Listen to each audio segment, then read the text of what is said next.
The chandeliers of the Ritz-Carlton Manhattan glowed like liquid gold, spilling light over crystal glasses and $1,000 gowns. The charity gala for Whitmore Biotech was in full bloom. Music, laughter, cameras, all perfectly choreographed. Grace Whitmore stood near the grand staircase, her palm resting protectively over her small, growing belly. She was 6 months pregnant, but radiant, wearing a Dior silk gown that glimmered under the chandeliers like calm water under moonlight. She looked toward the glass doors. Her husband Richard was late again. He had texted, "On my way," 2 hours ago. Grace forced a smile as guests greeted her. Partners, investors, and media she had trained herself to charm. She'd spent 10 years building this company's image. Tonight was supposed to be her night, the anniversary of the company she helped launch. But the air felt wrong. When Richard finally entered, the noise shifted. He wasn't alone. Walking beside him was Cassandra Vale, the company's newly appointed PR director. Stunning, confident, every inch calculated perfection. Her white gown shimmered like arrogance turned into fabric. The room stirred. A few guests exchanged quick looks. Grace froze. She knew that smile on Cassandra's lips. She'd seen it before in private meetings, in lingering glances across boardrooms. Richard approached, pretending nothing was off. "Grace, you remember Cassandra?" Grace's hand trembled. "Of course." Her voice was ice. Cassandra leaned close, whispering, "You really should rest, Grace. Pregnancy can make women emotional." The words sliced clean, but Grace stayed still, holding her posture like armor. Around them, waiters drifted with champagne trays, cameras flashed. The orchestra played soft jazz that suddenly sounded like mockery. Cassandra took a deliberate step closer. The scent of her perfume, Dior hypnotic poison, mixed with the sharp metallic chill of champagne. "Richard and I were discussing the future," she said loudly enough for people nearby to hear. "Some of us have bigger plans." Grace blinked. The humiliation was too public, too rehearsed. Her fingers curled, nails pressing against her palm. Then it happened. Cassandra's voice rose, dripping venom. "You think being Mrs. Whitmore gives you power? You're just a story he tells when he needs sympathy." The world slowed, and before Grace could respond, Cassandra's hand flashed. A loud crack echoed through the ballroom. Glasses trembled. The entire room froze. Grace's head snapped to the side. Her cheek burned. Her body stiffened. A gasp swept the crowd. Someone's phone lifted, an iPhone 15 catching everything. Richard shouted, "Cassandra, what the hell?" But it was too late. Every eye was on them. Every whisper turned into thunder. Grace's little daughter, Ilara, standing near the dessert table, saw everything. Her voice broke the silence. "Mommy?" Grace turned slowly, one hand still on her belly, the other trembling near her face. Cassandra smirked, stepping back. "Guess now everyone knows," she said. No one moved. The orchestra stopped mid-song. The scent of spilled champagne filled the air. Grace straightened her spine. Blood rushed in her ears like ocean waves. She looked at Richard. Not a husband's eyes, only guilt and cowardice. She took Ilara's small hand and whispered, "Let's go, baby." As she walked toward the exit, murmurs chased her like ghosts. Reporters whispered, cameras flashed, and someone muttered, "That's Grace Whitmore. Pregnant too?" Under the gold light of the chandelier, Cassandra's voice trailed behind, "You'll regret walking away." Grace didn't answer. She pushed open the heavy glass doors into the cold Manhattan night, snow starting to fall. Her reflection in the glass looked like a stranger. But deep inside, something fierce flickered. Small, dangerous, alive. And in that single moment, Grace Whitmore stopped being a victim and started becoming a storm. By morning, Manhattan was no longer whispering. It was roaring. The video from the Ritz-Carlton Gala had exploded across every social platform. On TikTok alone, 10 million views in 8 hours. The hashtags trended. Ritz slap, Grace Whitmore, corporate scandal. Memes, slowed down replays, commentary clips. Everyone had an opinion about the woman in the blue Dior gown who didn't fight back. Grace woke to the vibration of her phone beside the bed. The screen glowed with notifications, hundreds of missed calls, unread messages, and a dozen news alerts. Her reflection in the window looked pale, haunted, but not broken. Outside, Fifth Avenue traffic hummed like nothing had changed. Yet everything had. Downstairs, in the marble-lined lobby of her apartment building, paparazzi already waited. Flashes lit up as soon as she stepped out for air. "Grace, did Cassandra attack you first? Is it true your husband's leaving you? Are you pregnant?" The words hit like stones. She pulled her coat tighter, whispering, "Please, not in front of my child." Balara clutched her hand, confused, clutching a tiny plush rabbit. "Mommy, why are people shouting?" Grace forced a smile. "They're just excited, baby." She hurried back inside before another question came. Her phone rang again. Richard. She hesitated, then answered. His voice was flat, rehearsed. "Don't talk to the press. I'm handling this." "Handling?" she repeated. "Your mistress slapped me in front of our daughter, Richard. That's not a PR issue. That's our life burning down." "You're emotional," he said coldly. "Let's not make this bigger than it is." The line went dead. Grace stared at the city skyline beyond the window. The clouds were silver and heavy, like a sky about to break. She wanted to scream, but Alara was watching cartoons quietly on the couch. Instead, Grace opened her laptop, searching for control and chaos. Every headline was worse than the last. Pregnant wife humiliated at charity gala. Billionaire CFO's lover causes scene. Grace Whitmore's fall from grace. Her inbox overflowed with PR advice from strangers, pity messages from colleagues, and one short email from the company's HR. "You're on temporary leave until further notice." She closed the laptop, fighting nausea. Then came the final blow, Cassandra's Instagram post. A perfectly staged photo, Cassandra at a window, face sad, caption reading, "Sometimes truth gets twisted," praying for peace and forgiveness. A Tiffany bracelet sparkled on her wrist. The comment section was brutal. Half the internet painted Cassandra as the victim, the other half demanded Grace's silence. People dissected her every gesture in the video, analyzing her tears, her posture, even her pregnancy. Maya, her old college friend now living 2 floors up, knocked on the door. When Grace opened it, Maya's eyes filled with shock. "Oh my God, Grace. I saw the clip. Are you okay?" Grace tried to nod but couldn't. Maya hugged her tight. "You can stay with me for a few days. Let things cool down." Grace exhaled. "They won't cool down. They'll only get louder." That night, she put Alara to bed early. The little girl asked, "Mommy, is Daddy coming home?" Grace sat beside her, brushing her hair. "Not tonight, sweetheart." When Alara fell asleep, Grace sat alone in the living room. City lights reflected off the glass like tiny stars. She picked up her phone again, scrolling through the noise. Hatred, pity, sympathy, lies. Then she opened the video. There she was, standing under chandeliers, silent, holding herself upright while the world watched her humiliation. She didn't cry in the clip. She looked steady, strong. Grace paused the frame, zoomed in on her own face, and whispered, "They think this is the end." She saved the video to her desktop under one word: evidence. Because deep down, Grace Whitmore knew this wasn't the end of her story. It was the opening act of her revenge. Grace sat at the marble kitchen island of her Fifth Avenue apartment, staring at the email on her MacBook screen. It was from Human Resources, short and polite. Corporate cruelty disguised as formality. Effective immediately, you are placed on unpaid leave pending internal review. We appreciate your contributions. The words blurred together. Her pulse thudded in her ears. She had given this company 10 years, built its public image from nothing, and now she was being erased with a single paragraph. Outside, the city glimmered like nothing had happened. Fifth Avenue buzzed with morning taxis and coffee carts, oblivious to the ruin inside her penthouse.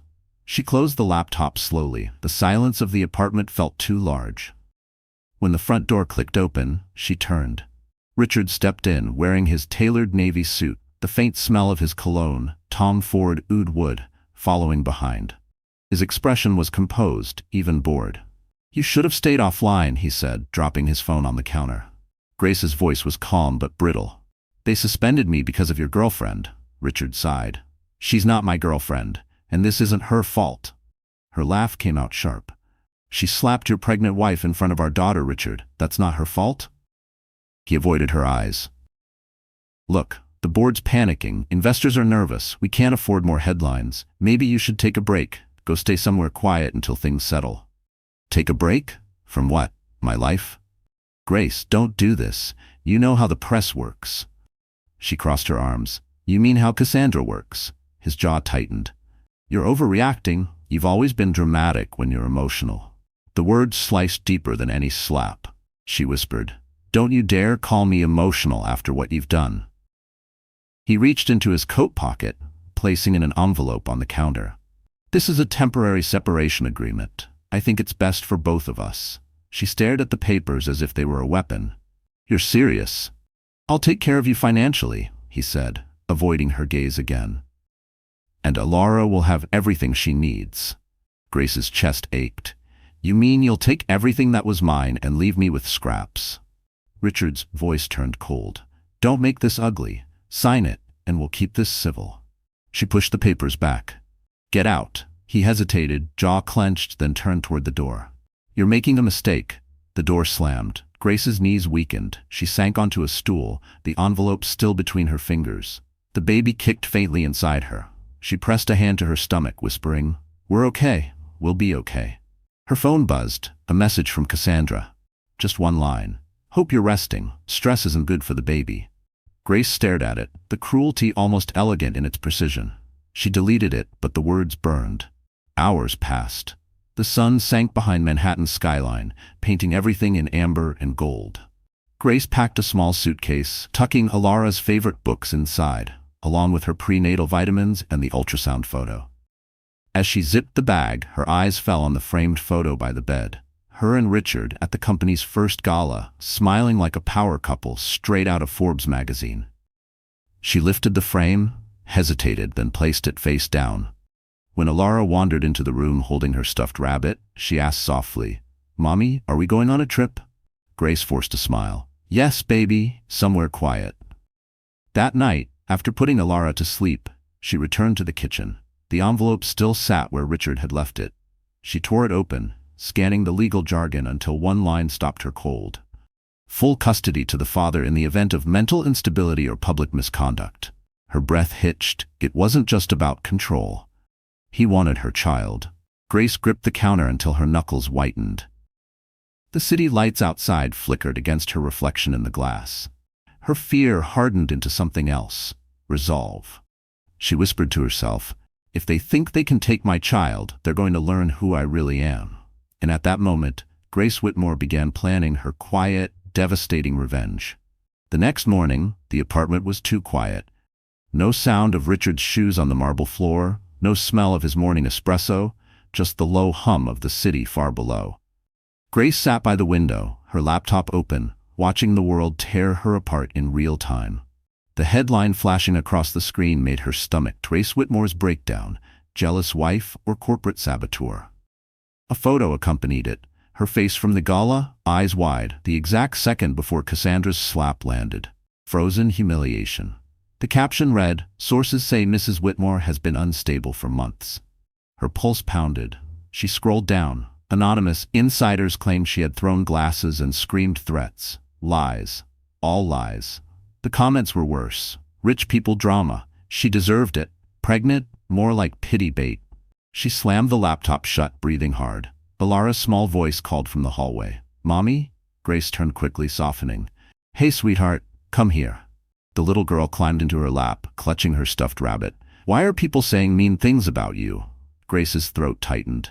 "Because sometimes people don't know the truth, but we do, right?" Alara nodded solemnly, her curls brushing Grace's chin. The doorbell rang. Grace froze. Through the peephole, she saw a courier holding a manila envelope. She opened the door cautiously. "Mrs. Whitmore?" the man asked. She nodded, signing automatically. Inside the envelope was a legal notice. Richard's lawyers had filed for temporary custody of Alara, citing Grace's emotional instability and public misconduct. The world blurred. Her breath caught somewhere between fury and despair. Her phone buzzed again. Another message from Cassandra. "It's better this way. Focus on your health." Grace gripped the phone so hard her knuckles went white. "You're playing with fire," she whispered. The baby kicked again, as if reminding her she wasn't fighting alone. She spent the next hour pacing the apartment, mind racing. Every wall felt like it was closing in. She called the HR department. No one answered. She emailed her lawyer from before, out of office. She tried Richard, straight to voicemail. Finally, she collapsed onto the couch, tears hot and silent. The city glittered mockingly outside. She had built her entire life on control. Perfect words, perfect posture, perfect image. And now it had all been used against her. Maya knocked on the door again that evening, carrying 2 cups of coffee. "I saw the news," she said quietly. "Grace, you need to leave the city, at least for a few days." Grace shook her head. If I run, they win. And if I stay, they'll destroy me. Maya hesitated, then whispered, then find someone who can help you fight back. Grace blinked. Oh? Maya reached into her bag and pulled out a business card. The name printed in silver letters read, Jonah Park, Financial Law and Corporate Defense. He's my cousin, Maya said. He used to work with your husband's firm before he quit. He knows their secrets. Grace turned the card over, feeling its weight. Does he know what I'm up against? Maya gave a small, fierce smile. He's seen worse men fall. After Maya left, Grace sat in the dim light, the city glowing beyond the glass. She opened her laptop again, this time with purpose. She searched her old folders, the ones she'd hidden behind false passwords. In a buried archive labeled Internal Reports, she found minutes from a confidential board meeting, numbers, transactions, proof of insider trading, of money moved offshore. Her breath quickened. Richard and Cassandra had done more than betray her. They had broken the law. She copied the file to a secure drive, labeling it the same way she had labeled the video, evidence. She looked down at her belly, whispering, they wanted to take everything. Let's make sure they lose it all. The skyline outside flickered as lightning flashed over Manhattan, and in that storm's reflection, Grace Whitmore's fear finally turned into rage. Rain streaked across the glass walls of the small cafe in Soho where Grace waited, hands wrapped around a cup of black coffee gone cold. She hadn't slept. Her eyes were swollen, but her posture, straight, deliberate, was armor. The card Maya had given her lay on the table. Jonah Park-esque. Former corporate defense attorney, now independent counsel for high-profile whistleblowers. At exactly 9 a.m., the door opened. Jonah stepped in, mid-30s, sharp suit, no tie, the kind of man who looked like he'd walked away from power, but still carried its weight. He approached quietly. Grace Whitmore? She nodded. Thank you for meeting me. He sat opposite her, folding his hands. Maya said you're in trouble. Tell me everything, but start with what you can prove. Grace hesitated, then slid a flash drive across the table. This is from an internal board meeting, transactions Richard and Cassandra hid offshore. I helped write the PR strategy for one of them before I knew what it really was. Jonah plugged the drive into his MacBook Pro, scanning quickly. His expression hardened. This isn't minor. These are falsified quarterly reports, wire transfers through dummy accounts. It's felony-level fraud. Grace exhaled shakily. So they'll go to prison? He looked up. Not yet. Right now, this just proves they're smart criminals. But with the right corroboration, yes, it could end them. She leaned forward. I want to end them. Jonah studied her. That's a dangerous sentence. I've already lost everything, she said. They took my job, my name, and they're trying to take my child. What's left to lose? He closed the laptop. Okay, then we do this by the book. You need a witness, proof of your mental stability, and someone who can connect these transactions to Cassandra. I know someone who might help. He scribbled a name on a napkin. Teresa Kim. She's a cybersecurity consultant, used to work for a hedge fund that Richard advised. She's got a hacker's brain and zero fear. If anyone can trace their money trail, it's her. Grace tucked the napkin into her coat. How do I find her? She'll find you, Jonah said, standing. Check your email in an hour. True to his word, an hour later, Grace's inbox pinged. The subject line read, From TK for Justice. Attached was a single photo, a grainy screenshot of Cassandra's private text exchange with an investor. The message read, We'll leak the story, make her look unhinged. Richard says HR will suspend her by morning. Grace's stomach turned. They planned everything, she whispered. A reply came seconds later. Welcome to the game, Teresa. That night, Teresa video called her. The screen flickered, revealing a woman with dark hair, sharp humor, and the calm of someone who's seen too much. I watched your gala video, she said. You stood still while the whole world watched you burn. That takes guts. Grace managed a weak smile. It didn't feel brave. Bravery never does. Listen, I can access Richard's cloud backups through his corporate domain, but you'll need to lure Cassandra into logging something publicly, an email, a calendar event, so I can mirror her credentials. Can you do that? Grace nodded. She still thinks I'm weak. I can use that. Good, Teresa said. Jonah will handle the legal front. I'll handle the dirty part. You, Grace, you stay calm, stay visible, and act like you've already lost. That's when predators get careless. After the call ended, Grace sat in the dark, the glow from her laptop washing her face pale.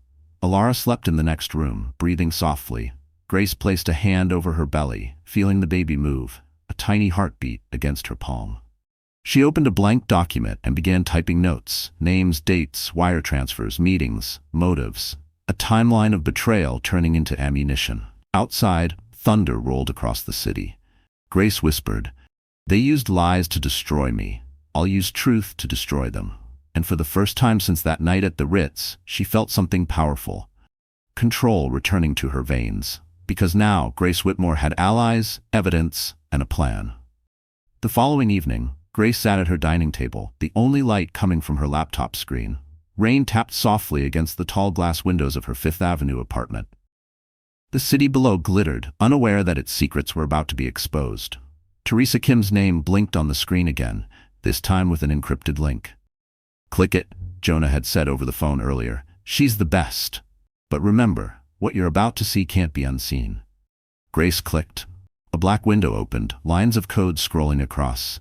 Then Teresa's voice came through her AirPods, calm, low, confident. "Welcome to the other side, Grace." Grace blinked. "Is this safe?" "As safe as walking on a tightrope above Wall Street," Teresa replied. "But don't worry, I've done it before." Grace watched as file names appeared. Cassandra Vale Confidential.zip, Whitmore Accounts Transfer Logs, Dubai Investment Records. Teresa continued, "Your husband and Cassandra built an entire shadow structure beneath the company. Offshore accounts in Dubai and the Cayman Islands, fake charities. They funneled millions through PR events, like that gala at the Ritz." Grace's pulse quickened. That night was part of the laundering? "Exactly," Teresa said. "The donations, the sponsors, even the caterer were fake fronts. I've traced 7 shell corporations. Guess whose signature is on all of them?" Grace's throat tightened. "Mine." "Bingo." Teresa's tone softened. "They set you up as the scapegoat months ago. Once the news of the slap hit, they'd push you out, claim emotional instability, and dump the financial crimes on your name. It's elegant in a disgusting way." Grace rubbed her temple. "If this leaks before we're ready, I'll look guilty. Which is why we won't leak. Yet." Teresa typed rapidly. More files appeared. "There's one missing piece. Proof they discussed this plan directly. I'm close to cracking Cassandra's encrypted backup, but I need her to log in again to sync the server. You said she still underestimates you, right?" Grace nodded slowly. "She thinks I'm broken." "Perfect. Make her comfortable enough to slip." Jonah joined the call from his office. His image appeared in a small corner window. Neat suit, sleeves rolled up, exhaustion underlined by purpose. "We're walking a fine line," he said. "If we take this to the SEC too early, they'll bury it. We need undeniable evidence of intent." Grace asked, "So what's the next step?" Teresa smirked. "We bait the queen." Later that night, Grace drafted an email from her personal account. Short and simple. "Cassandra, we should talk. Woman to woman. There are things I need to understand before this gets worse." She hit send, her heart pounding. Minutes later, Cassandra replied, "Tomorrow, 3 p.m., Central Park Cafe. Don't be late." Grace stared at the screen. The trap was set. Before logging off, she opened a folder of personal photos. Happier days, the wedding, Alara's first birthday, a vacation in the Hamptons. It felt like someone else's life. She whispered to the reflection in the window, "You built this empire, Grace. Now burn it down." Across town, Cassandra lounged in her penthouse, sipping champagne, scrolling through social media comments calling Grace a disgrace. She laughed, unaware that the message she'd just sent would connect her encrypted account to Teresa's system. In her apartment, Teresa's console beeped. "Got her," she murmured, typing faster. Streams of data appeared, messages, bank transfers, even audio files. One clip began to play automatically. Richard's voice, cold and calculated. "After the slap, she'll be unfit for work. We'll claim emotional distress, move the money quietly, then settle." Teresa froze, hit record, and looked up at the webcam. "Grace," she said softly, "you're officially holding dynamite." Grace exhaled, eyes shining. "Good, let's light the fuse." Outside, lightning flashed over the Manhattan skyline. The rain turned heavy, washing the streets clean while Grace stared into the dark, knowing the real storm hadn't even begun. Because now, the hunter didn't know he was being hunted. The next afternoon, Central Park glimmered beneath a thin veil of early spring sunlight. Runners passed by, laughter floated from nearby benches, and somewhere a street violinist played Clair de Lune. It was the kind of peaceful day that mocked what was coming.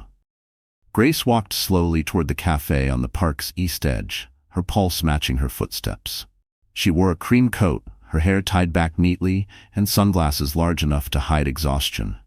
Inside the cafe, Cassandra Vale sat by the window with a flawless latte and an expression that could slice glass. Her white trench coat and Cartier bracelet gleamed in the light. When she spotted Grace, her smile widened, a predator's courtesy. "Well, if it isn't the saint of Fifth Avenue," Cassandra purred as Grace approached. "I didn't expect you to actually show up, brave or desperate." Grace took a slow breath. "Neither, just tired of pretending this isn't real." A waitress brought her tea. Grace noticed the AirTag. Teresa had disguised as a charm on her purse. It was already transmitting audio. Somewhere across the city, Teresa and Jonah were listening. Cassandra stirred her latte with practiced grace. "You really should have left town. People forget scandals faster when the main character disappears." Grace's voice was calm. "And you prefer to write the ending yourself?" Cassandra's smirk twitched. "Someone has to. You were never built for this world, Grace. Too soft, too moral. Men like Richard need women who understand how power works." Grace tilted her head. "And by understand, you mean manipulate?" Cassandra's eyes glinted. "You say that like it's a bad thing." Grace leaned closer. "You think you've won because you humiliated me in front of Manhattan? Because you have his signature on fake accounts? You've built a tower on a lie. It's going to collapse." Cassandra laughed, low and cruel. "You don't have the strength to fight me. I could crush you with one phone call. In fact," she pulled out her iPhone, tapping the screen. "Your husband already signed the custody petition. By next week, Alara will be with him. You'll have nothing left but your pity parties."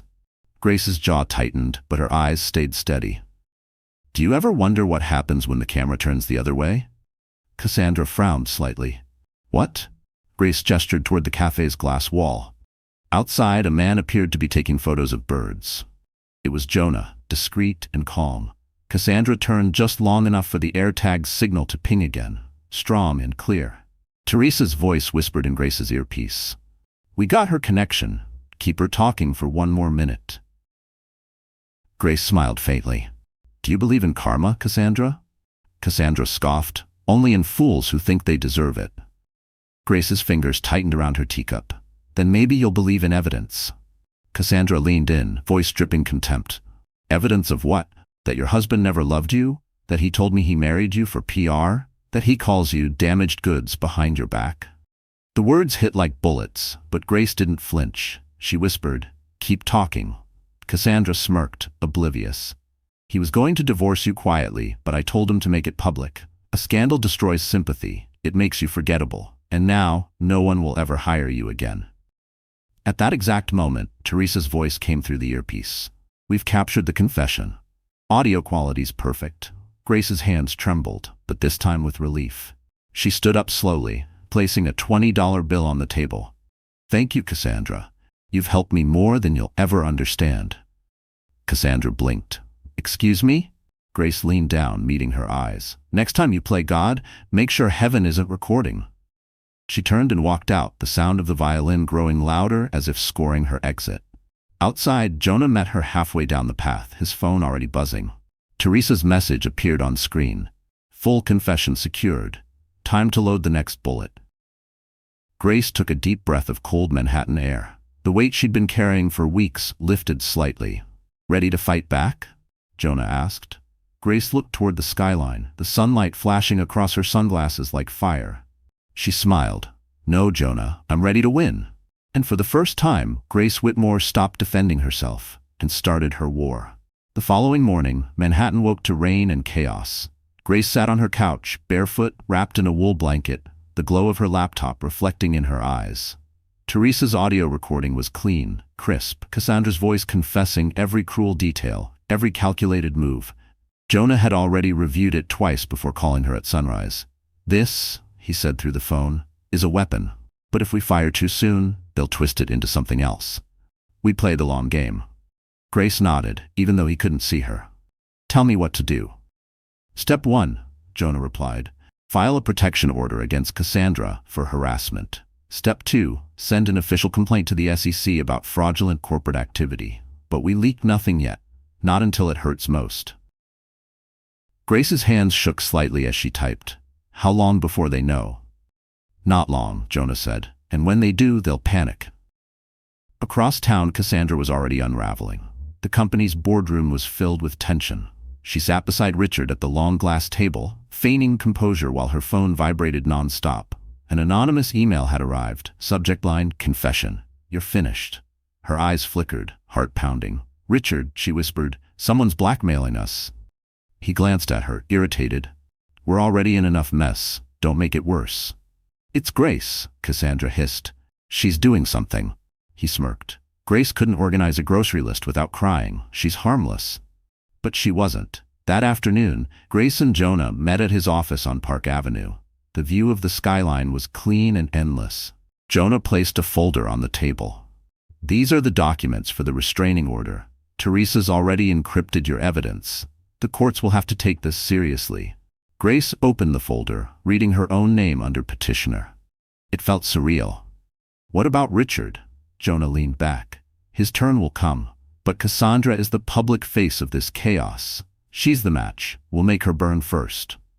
Teresa joined the meeting over video call, her voice steady. While you two play legal chess, I'm digging deeper. I've found a hidden backup drive on Cassandra's cloud. It's synced to her personal assistant's device. Once she logs in again, I can mirror everything. Bank statements, internal memos, even her messages with Richard. Grace exhaled slowly. That's our insurance policy. That's our bomb. Teresa corrected. That night, Grace walked to a small 24-hour diner on 3rd Avenue. The rain had stopped, but puddles shimmered like liquid glass under neon signs. She ordered coffee and sat by the window, watching strangers hurry past. Every face looked like someone living a normal life, something she barely remembered. Her phone buzzed. It was an email from HR. Effective immediately, your employment with Whitmore Biotech is terminated. Attached was a confidentiality agreement warning her not to disclose internal matters. She laughed softly, bitterly. Internal matters, she whispered. Like crimes?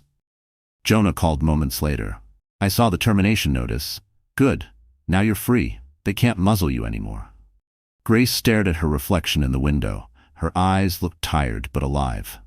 They took everything, Jonah, he replied, then take everything back. She ended the call, pulled out her phone, and opened a new social account, anonymous handle, no profile photo. She uploaded the first piece of evidence, a blurry screenshot of corporate expense logs labeled Ritz Gala 2025 Shell Transfers. The caption read, "Not all charity is clean. Follow the money." Within minutes, the post went viral. Journalists began circling. Comments flooded in. Who's behind this? Is Whitmore Biotech laundering funds? Grace closed the app, heart pounding. She didn't reveal names, only clues. Just enough to ignite curiosity, just enough to make the empire tremble.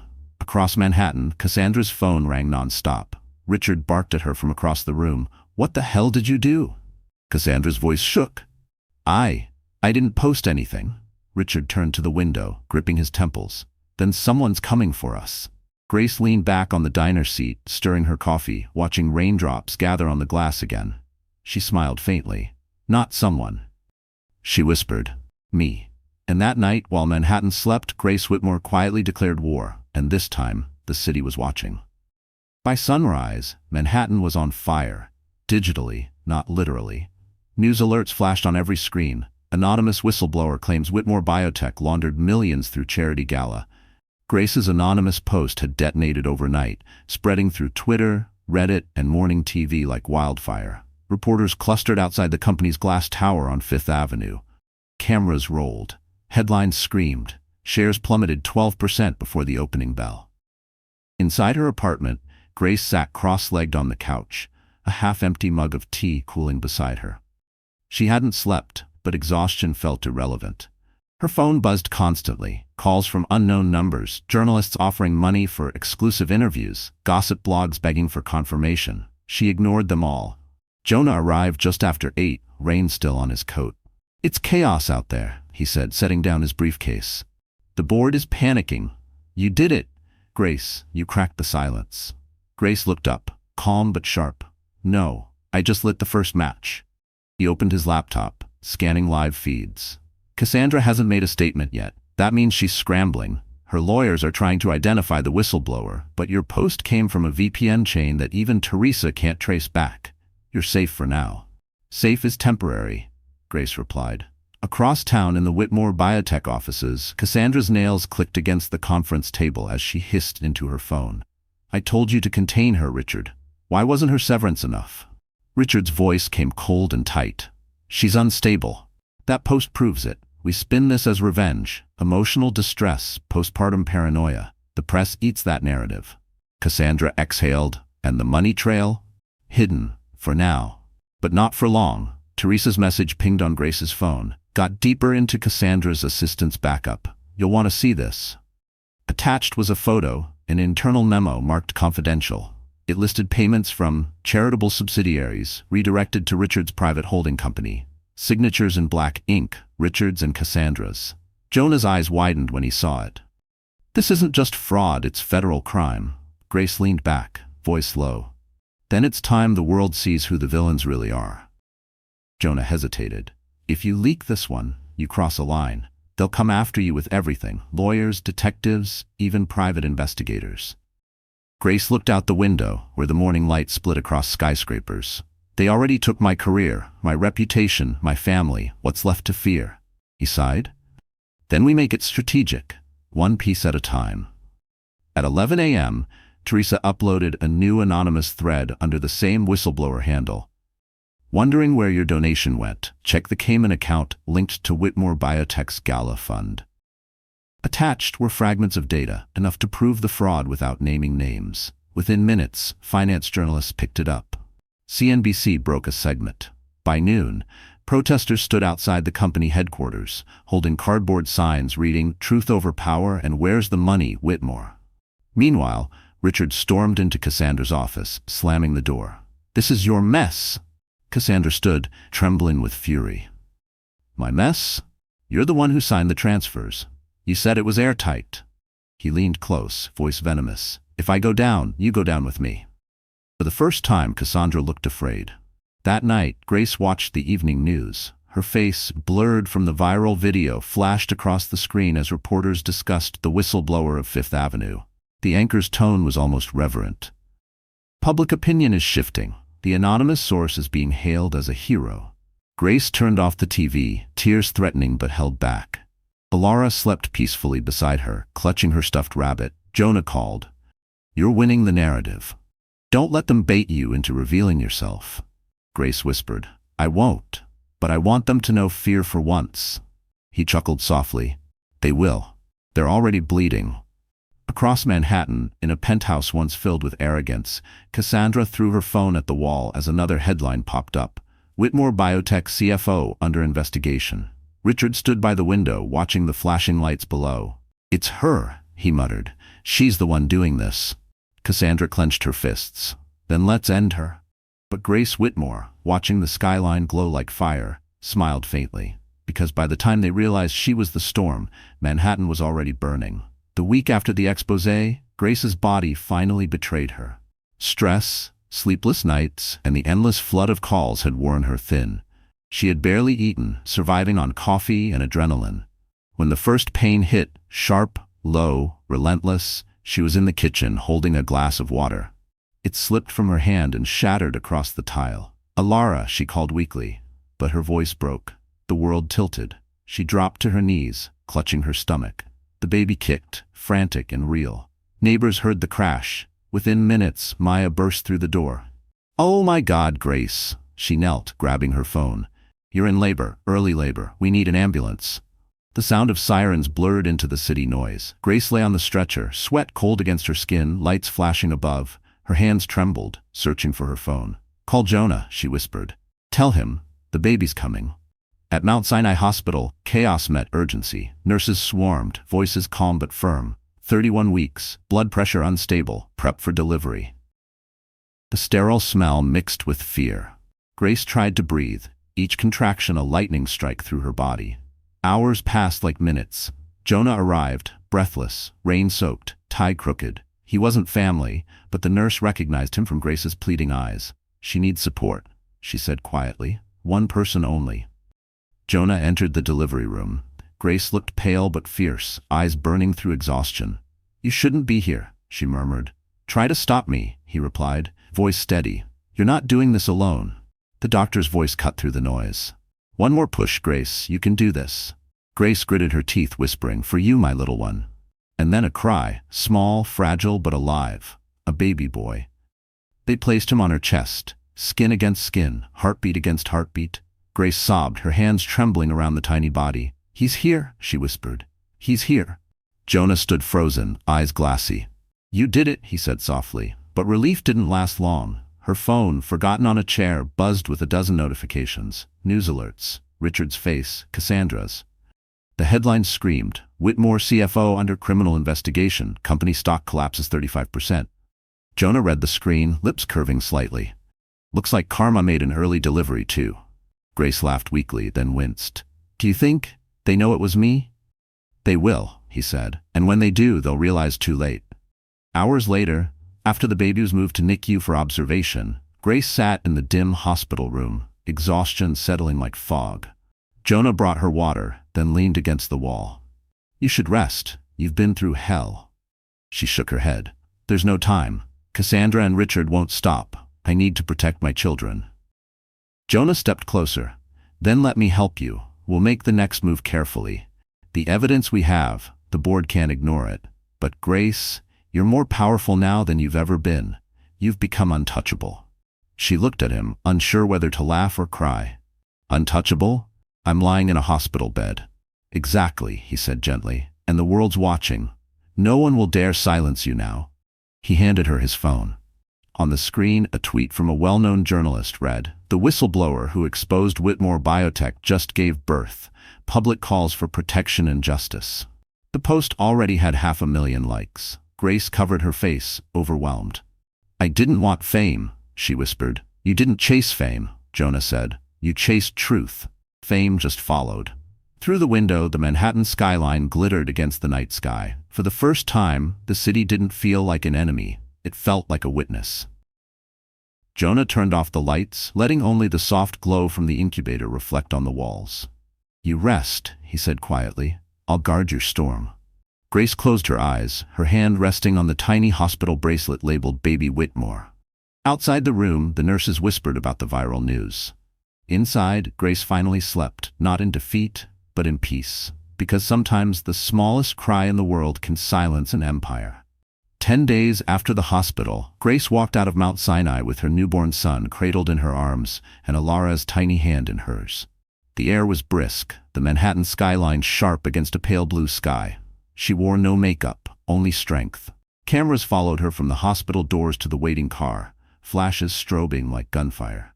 Jonah shielded her, muttering, Smile if you can't hide. It'll scare them more. By the time they reached his office on Park Avenue, the city was buzzing again. Whitmore Biotech's scandal had deepened. Federal investigators had seized company servers, stock value halved, and the board demanded an emergency session. Grace laid her son's carrier gently beside the conference table. You said they want to meet with me, she said. Then let's give them a show. Jonah nodded. Just remember, you don't owe them civility. You owe them truth.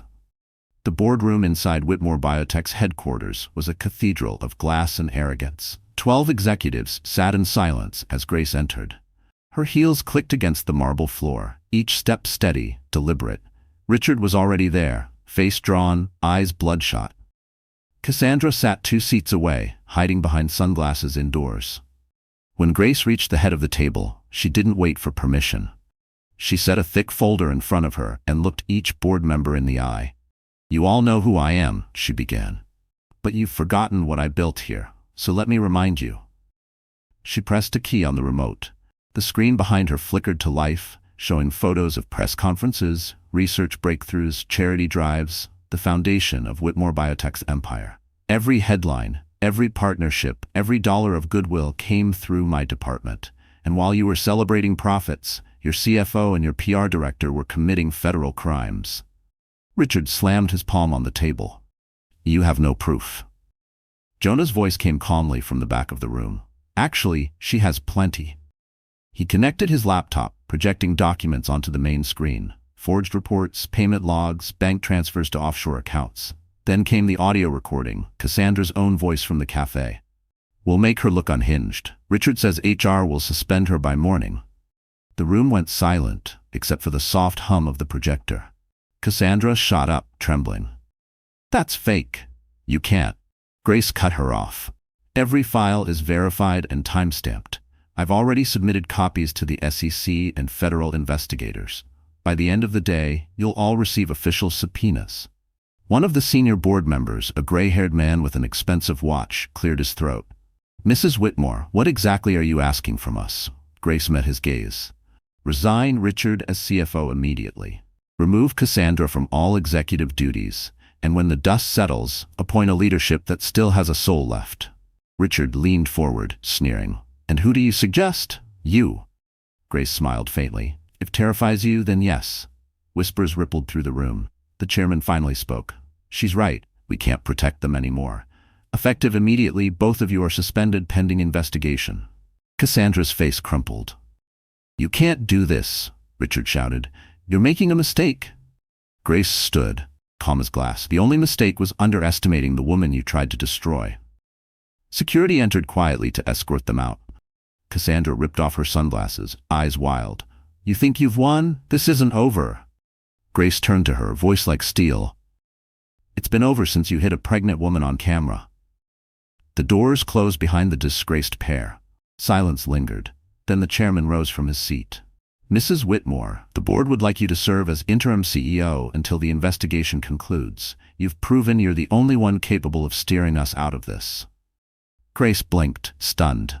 Jonah smiled faintly in the back, mouthing, "Told you."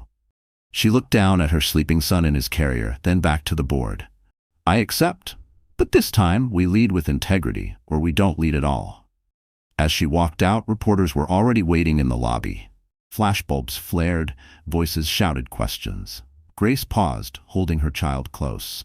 "To every woman told she's too emotional for power," she said softly, "watch me." And in that moment, Grace Whitmore turned her humiliation into her coronation.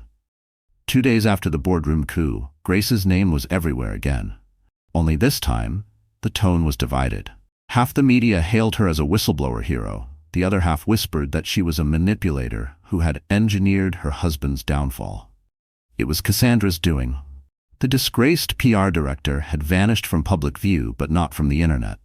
Late one night, Cassandra uploaded a glossy, tearful video from an anonymous account. Perfect lighting, designer robe, a backdrop of Beverly Hills skyline. "I made mistakes," she said, voice trembling just enough to sound rehearsed, "but I was bullied into silence. Grace Whitmore wanted to ruin me. She wanted my life." Within hours, the clip racked up millions of views. Hashtags twisted again, Grace exposed, and fake whistleblower started trending. Cassandra's crocodile tears dripped across every feed. In her apartment, Grace watched the video on her phone, disbelief shifting into fury. "She's weaponizing sympathy," she muttered. Jonah paced behind her, jaw tight. "She's trying to rewrite the story before the investigation lands." Classic distraction tactic. Grace threw her phone on the couch. "And the world's buying it." Jonah shook his head. "Not for long.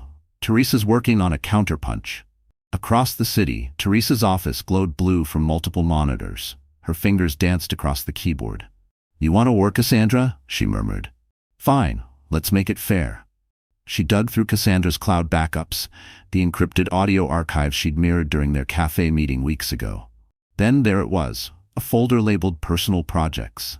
Inside, dozens of voice memos, each more damning than the last.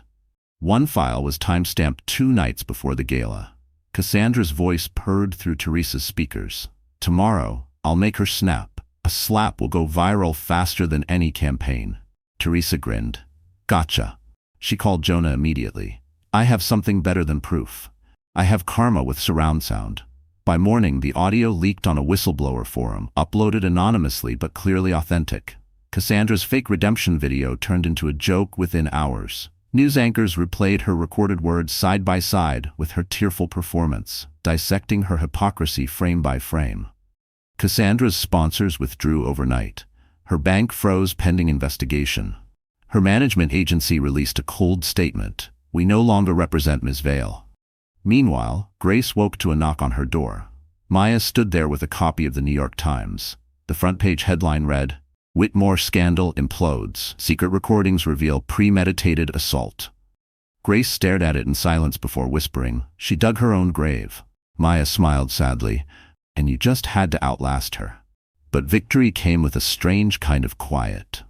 That afternoon, Grace sat in her office at Whitmore Biotech, now the interim CEO's suite. It still smelled faintly of Richard's cologne. Through the glass walls, the city stretched vast and indifferent. Jonah entered with a folder in hand. The SEC just confirmed formal charges against both of them: fraud, obstruction, false reporting. Grace leaned back, exhaling. So it's finally ending. Jonah hesitated. Ending for them, maybe, but for you, this is just beginning. The world loves a comeback story, but it loves tearing it down even faster. You ready for that? Grace looked at him, then out at the Manhattan skyline. I don't need to be loved, she said softly. I just need to be right. That night she returned home, tucking Alara into bed. Her daughter looked up sleepily. Mommy, are the bad people gone? Grace kissed her forehead. Almost, baby. Almost. When the apartment fell silent, Grace walked to the balcony. Below, the city glowed with restless energy. Somewhere out there, Cassandra Vale sat alone, watching her empire crumble in real time. Grace whispered to the night, "You built your fame on lies, Cassandra. Now choke on them." A breeze caught her hair, cool and sharp against her skin. The storm was over, at least for now. Because in Manhattan, even when you win, you learn to sleep with one eye open. 3 weeks after Cassandra's fall, the world turned its eyes to Beverly Hills. Richard Whitmore had fled Manhattan, claiming he needed mental rest at his West Coast estate, but Grace knew better. He was running, moving assets, burying accounts, silencing witnesses before federal investigators reached him. Jonah stood beside Grace in the private terminal at JFK, his tone low. He's transferring everything to a holding company under a shell alias, Greystone Investments. If he succeeds, he'll disappear with millions before the indictment hits. Grace adjusted her sunglasses, her voice cold. Then we make sure he doesn't get the chance. The flight to Los Angeles was quiet, tense. Grace stared out the window at clouds, the baby asleep in a carrier beside her. Alara sat beside Jonah, coloring quietly. Grace whispered, "He took our family name and turned it into a scandal. I'll take it back before he destroys it completely." They landed under the golden California sun. The Whitmore estate sat high in the hills, gated, sprawling, and sterile. It had once been their shared dream home, built before the lies, before the betrayal. Now, it felt like enemy ground.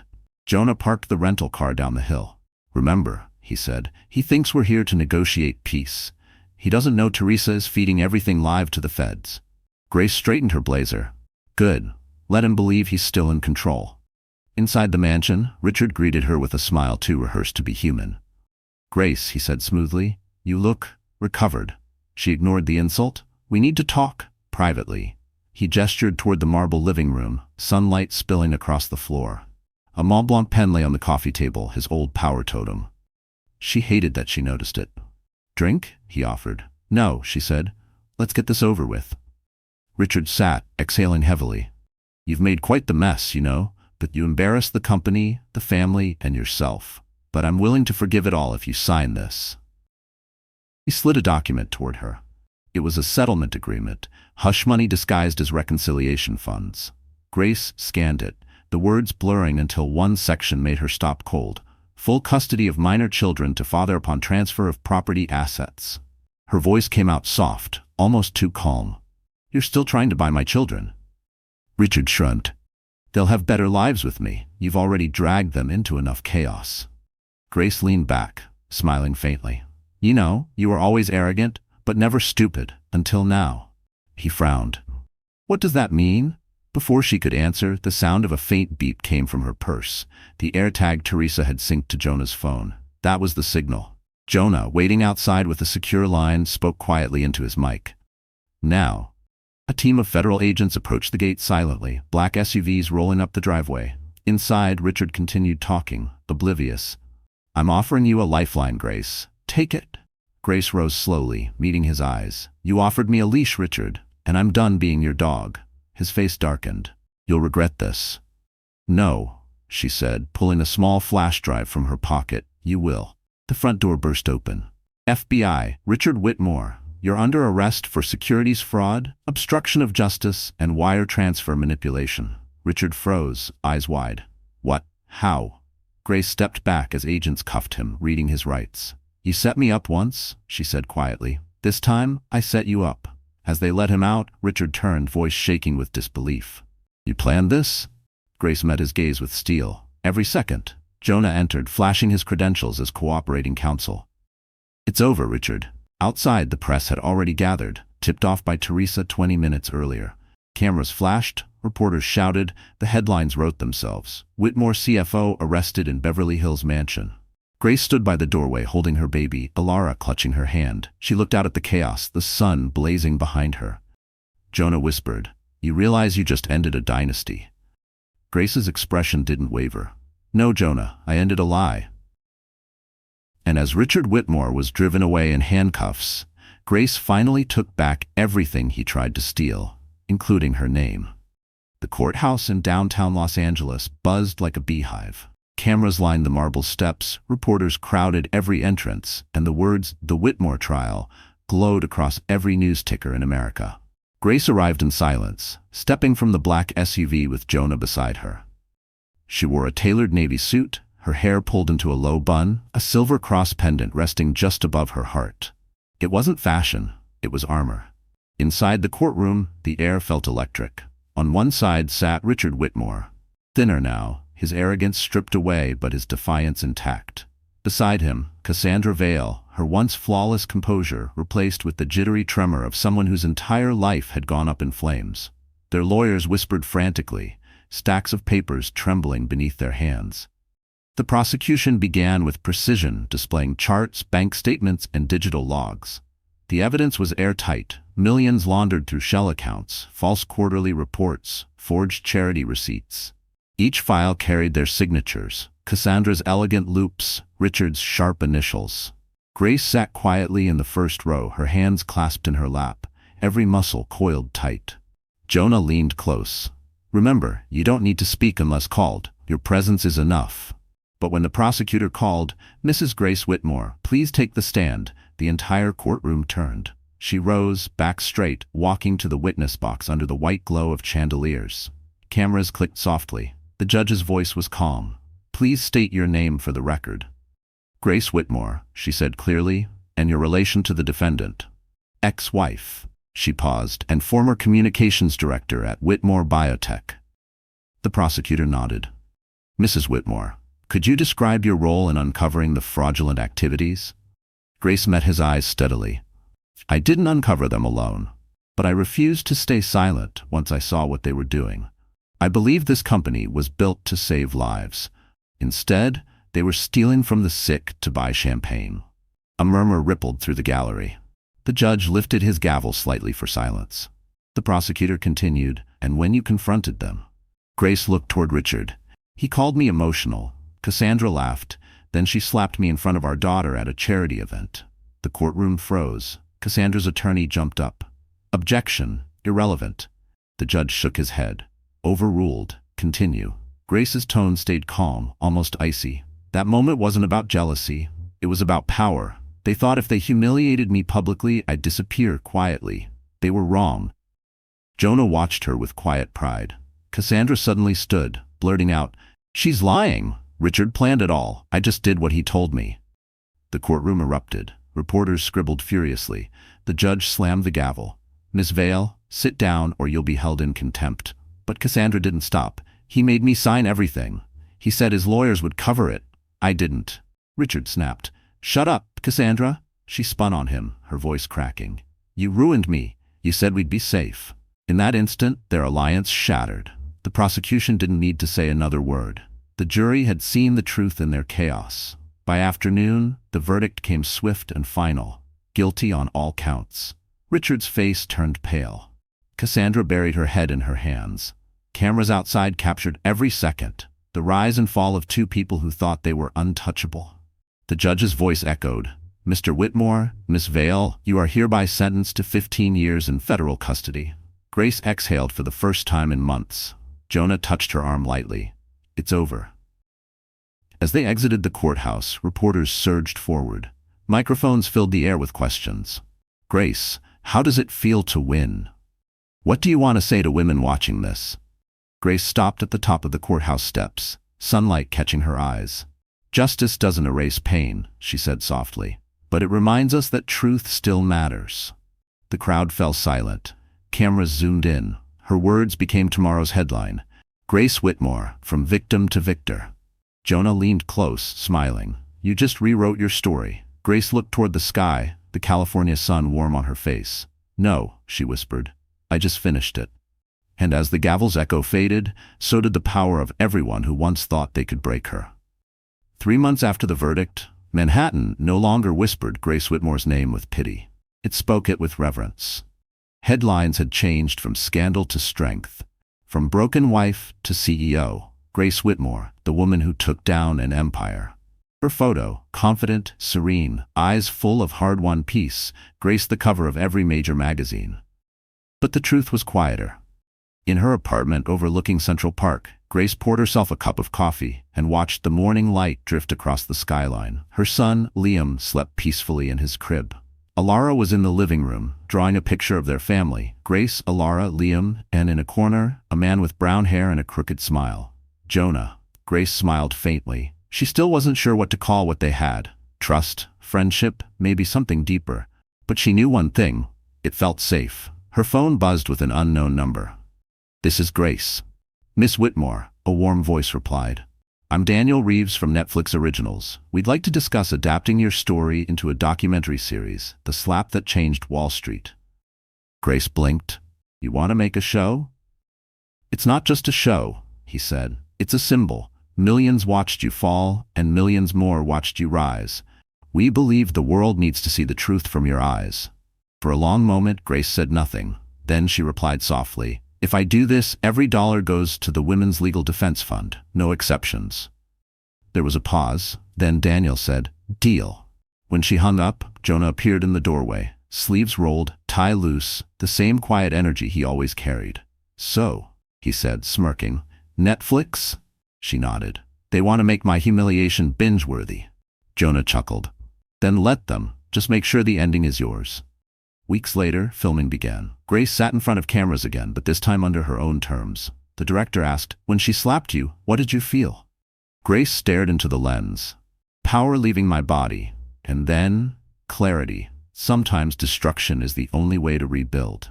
The clip went viral before the series even premiered. Audiences didn't just see a scandal. They saw survival, transformation, and justice. During an interview on Good Morning America, the host leaned forward. Grace, what do you say to women watching who are trapped in their own silent battles? Grace answered without hesitation. You don't have to be unbreakable. You just have to refuse to stay broken. Applause filled the studio. The host smiled. That line right there, that's your legacy. Outside the network building, fans waited to meet her. Women handed her handwritten notes, photos, small gifts. One young girl, maybe 15, said, My mom left an abusive marriage because of you. Grace hugged her tightly, tears rising. That night she returned home, placing those letters in a small wooden box labeled Light. Each word, each story, was a flicker of healing. Later, Jonah joined her on the balcony. The city lights shimmered below, endless and alive. You changed more than your own story, he said quietly. You changed theirs. Grace handed him a glass of wine. You know what's strange? She said. I thought justice would feel like victory, but it feels like calm. Jonah smiled. Calm suits you. For a long moment they stood in silence, watching the skyline that had once judged her now reflect her strength. Her phone buzzed again. Another interview request, another brand partnership, another opportunity. She silenced it. Not tonight, she said. Tonight, I just want to breathe. She looked at Jonah, at her children sleeping safely inside, and at the city that had both broken and rebuilt her. Because sometimes the most powerful revenge isn't fame or fortune, it's peace. The air over the East River was crisp and clear that evening.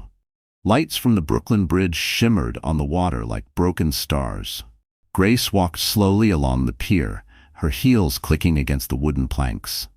The premiere of her Netflix documentary had aired that morning, flooding her inbox, her phone, her entire world. Everyone had seen her story now. Everyone had an opinion. Jonah waited by the railing, hands in his pockets, jacket collar turned up against the wind. He looked different tonight, not like the composed lawyer who'd helped her wage war, but like a man standing on the edge of something fragile and real. When Grace approached, he smiled faintly. "You're late, Miss Whitmore. Fame slowing you down already?" She smirked. "Traffic, not fame. Manhattan's still chaotic, even when you clear your name." They stood in silence for a while, watching the boats drift under the bridge. It was one of those quiet New York moments. Loud city, soft hearts. Jonah finally spoke. "I watched the whole documentary today." Grace raised an eyebrow. "And?" "You were incredible," he said, "but I kept thinking about everything they didn't show." She tilted her head. "Like what?" He turned toward her. "Like the nights you didn't sleep. The way you'd stare out the window at 3 a.m. because you couldn't stop reliving that slap. The way you still smiled for your daughter even when your whole world was burning." Grace looked down, swallowing emotion. "Those parts weren't cinematic enough," she said softly. "They were everything," Jonah replied. She tried to laugh it off. "You're sentimental tonight." "I'm honest tonight," he said. For once, her breath caught. "What do you mean?" He hesitated, then pulled something from his pocket, a folded piece of paper, worn at the edges. "This is the letter I wrote you the night before the trial," he said. "I never gave it to you. Didn't think it was fair to add more weight when you were already carrying the world." Grace took it gently, but didn't open it. "What does it say?" He looked her straight in the eyes. "That I didn't just fight beside you because it was right. I fought because somewhere between the chaos and the courtroom, I fell in love with you." The words hung in the air, fragile, dangerous, beautiful. The wind picked up, carrying the hum of the city across the water. Grace blinked slowly. "Jonah," he smiled nervously. "You don't have to say anything, I just needed you to know." She unfolded the letter, her eyes scanning the short handwritten lines. Every word felt like truth stripped bare. "You taught me courage. You taught me grace. And somewhere in the middle of your storm, I found home." Tears blurred her vision. "You wrote this before the trial?" He nodded. "I thought if we lost, I'd leave it behind. If we won, I'd earn the right to say it out loud." Grace folded the letter carefully, slipping it into her coat pocket. "You've always had a terrible sense of timing," she whispered, smiling through tears. "Story of my life," he said, "but maybe the timing's finally right." She looked up at the skyline, the city that once tore her apart, now glowing with possibility. "After everything," she said softly, "I don't know if I believe in love the way I used to." "Then believe in peace," Jonah said. "Believe in something that doesn't hurt to hold." He extended his hand. Grace hesitated only a second before taking it. Warm, steady, real. They walked along the pier, hand in hand, no words needed. The wind brushed through her hair, carrying away the ghosts of everything she'd survived. For the first time in years, Grace didn't feel watched or judged or broken. She just felt alive. She turned to Jonah and whispered, "Maybe peace and love are the same thing after all." And under the lights of the Brooklyn Bridge, Grace Whitmore finally let herself fall, not into chaos, but into healing. The neon lights of Las Vegas flickered against the desert night, painting the city in false gold. Beneath the glitter, behind the casinos and rooftop lounges, Cassandra Vale wiped down a sticky bar counter in a low-end lounge off Fremont Street. Her once perfect manicure was chipped, her hair pulled back into a messy bun, her designer heels long pawned for rent money. It had been 9 months since the trial. She'd served 3 in county jail before striking a plea deal that left her broke, blacklisted, and forgotten. No brand would touch her. No agency would answer her calls.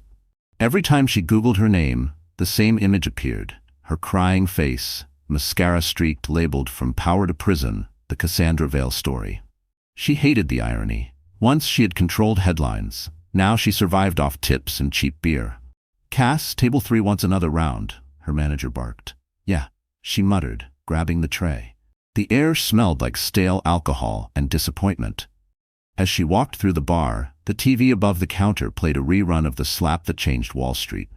Grace Whitmore's face filled the screen, confident, composed, smiling during an interview.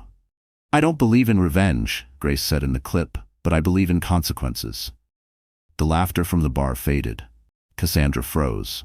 Her hands trembled as she set the tray down too hard, beer spilling over the edge. "Yo, lady," a customer shouted, You just spilled my drink. She ignored him, eyes locked on the TV. Grace's voice echoed again. Forgiveness isn't weakness. It's freedom. Something in Cassandra cracked. Freedom, she whispered bitterly. Easy to say when you're sitting on top. The drunk at table 3 laughed. Hey, aren't you that PR girl? The crazy one who slapped that pregnant chick? Cassandra turned sharply. Mind your business. He grinned, pulling out his phone. Holy crap, it is you. Guys, it's her. Within seconds, the room buzzed. Phones lifted, flashes popped. Smile for the camera, Cassandra, someone yelled. Do the slap again. She backed away, panic rising. Stop recording, she shouted, voice breaking. Stop. The manager rushed over. What's going on? She's that psycho from the scandal, the drunk man yelled. The one who tried to ruin that woman. Cassandra's vision blurred. The humiliation was suffocating, familiar. Cameras in her face, strangers laughing, her past replaying in real time. She shoved through the crowd, stumbling out the back door into the alley. The desert air was cold, sharp. She leaned against the wall, breathing hard, tears streaking through her makeup. Her phone buzzed, an automated notification from a debt collector. She hurled it across the alley. It shattered. For a long moment, she just stood there, staring up at the night sky, neon bleeding into darkness. Somewhere, laughter spilled from the bar, life going on without her. Then, faint music drifted from a passing taxi, the soft, familiar melody of Grace's documentary theme. Cassandra almost laughed. Even the city couldn't stop reminding her who had won. Her knees gave out. She sank to the ground, whispering to herself, I just wanted to matter. A voice behind her said quietly, You did, just not how you think. She turned. A middle-aged woman with a name tag that read Rita. Housekeeping was standing there, taking out the trash. Rita's eyes were kind. You're her, huh? That lady from the scandal. Cassandra looked away. Don't remind me. Rita shrugged. Maybe it's not too late to start over. You don't need to be her enemy forever. Cassandra wanted to scream, but instead she laughed weakly. Start over? In Vegas? With what? Tips and apologies? Rita smiled. It's still more than what pride gives you. When Rita went back inside, Cassandra sat in silence for a long time. The wind blew through the alley, carrying the faint echo of slot machines and broken dreams. She whispered to herself, maybe this is what starting over feels like. Her reflection in a puddle looked back at her. Not glamorous, not powerful, just human. And for the first time, Cassandra Vale realized karma wasn't punishment. It was truth finally catching up. The year to the day after the infamous slap, at the Ritz-Carlton Manhattan shimmered again with crystal chandeliers, designer gowns, and champagne towers.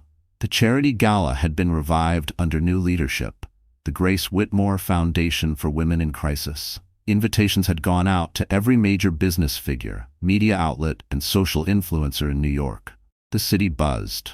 The woman once humiliated here was coming back as the guest of honor. Grace stood before her mirror, adjusting the sleek white gown that hugged her figure and flowed like liquid silk. The same venue, the same golden lights.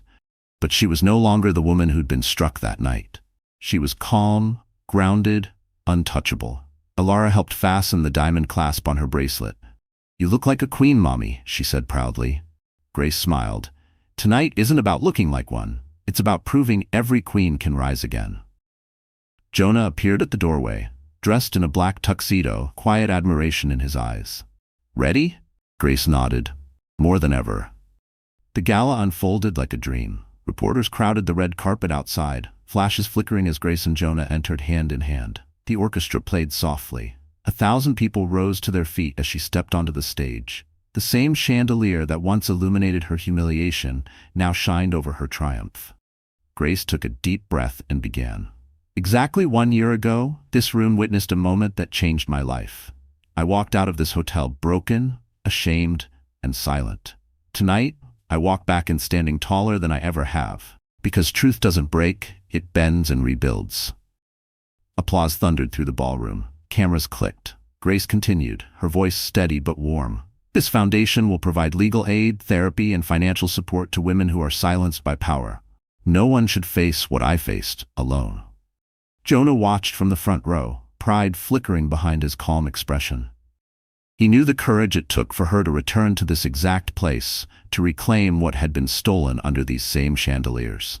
Midway through the night, as guests mingled and music filled the room, an unexpected figure appeared at the entrance. Richard's former attorney, Robert Gaines. The crowd turned, murmuring. Grace's expression didn't change. Gaines approached her, hesitant. "Mrs. Whitmore, I came to deliver something." He handed her an envelope, embossed with a federal seal. Inside was a letter, official notice of her ex-husband's final appeal being denied. Richard would serve his full sentence. Grace folded the letter carefully. "Thank you," she said softly. "Closure is a quiet thing, isn't it?" The attorney nodded, almost humbled. "You've done what most people only dream of, turned pain into purpose." As the night carried on, Grace moved through the crowd, thanking donors, greeting survivors, listening to stories of women who found hope because of her. One woman, trembling, said, "I saw your video that night. I left my husband the next day." Grace's eyes filled with tears. She took the woman's hand. "You saved yourself. I just lit the path." Later, Jonah joined her by the balcony overlooking Central Park. The city lights glittered below, soft and infinite. "You did it," he whispered. Grace exhaled slowly. "I didn't do it alone. I had truth, I had courage, and I had you," he smiled. "I'll take that compliment." She laughed gently.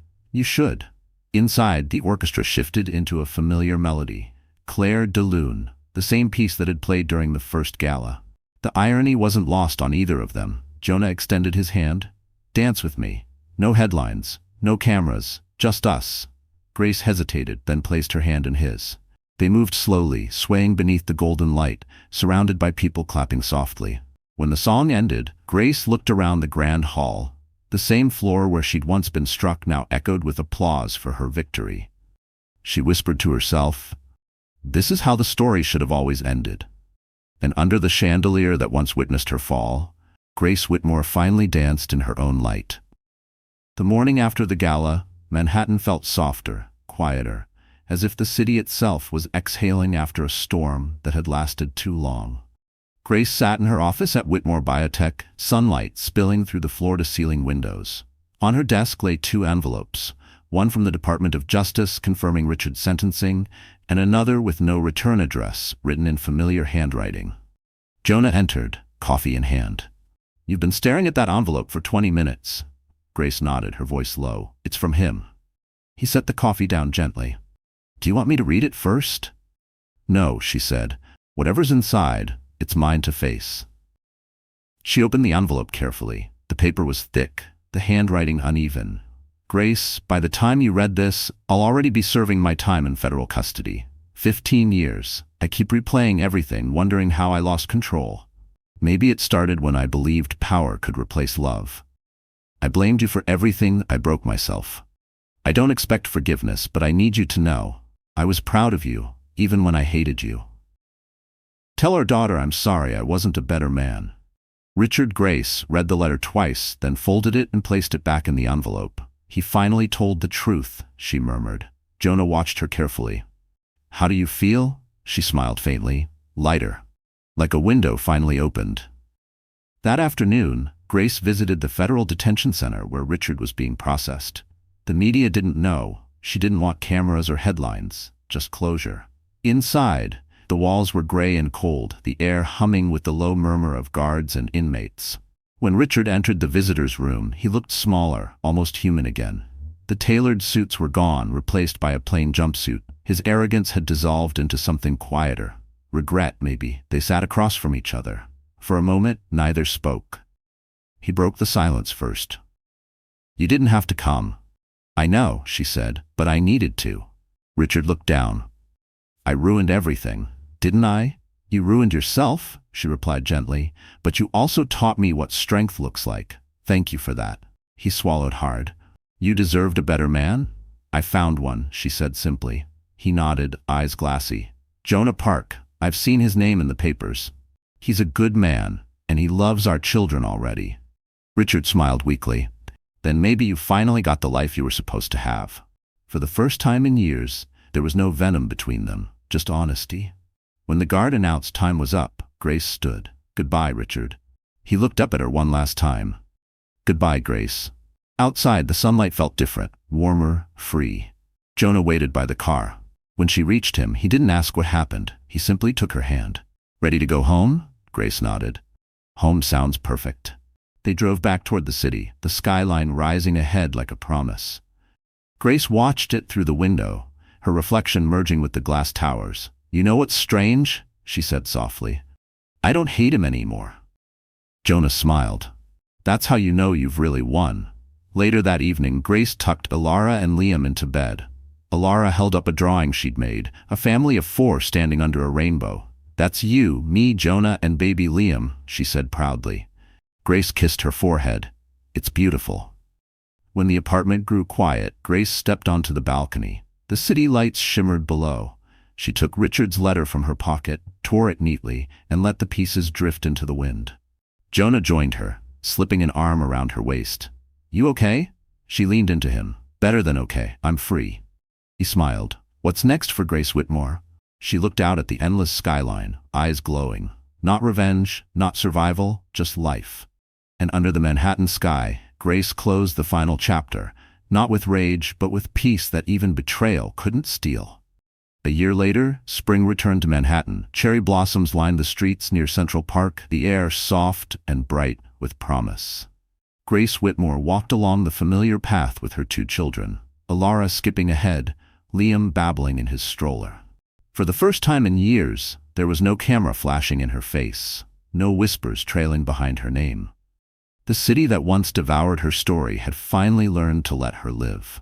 She stopped by the small coffee cart near the park entrance, the one she used to pass every morning before work at Whitmore Biotech.